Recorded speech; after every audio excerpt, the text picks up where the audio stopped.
Hello mga Hagan TV, panibagong araw na naman nga ang nakalipas at nagbabalik na naman ako para sirain ang araw mo. For today's video mga Hagan TV, nandito na naman nga ako sa store at ito na lang nga palagi yung vlog ko kasi hindi naman ako namamasyal o nagta-travel. Baka pwedeng mag-travel sa puso mo.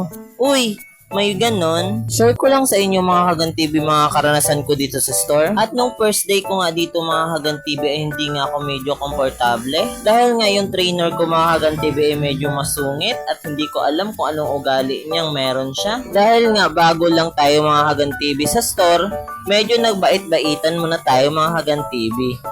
At yung mga susunod nga na mga araw mga Hagan TV ay hindi nga naging maganda yung pagsasama namin dahil nagiging toxic na relasyon yan. Dahil nga mga Hagan TV lahat ng ginagawa ko ay mali sa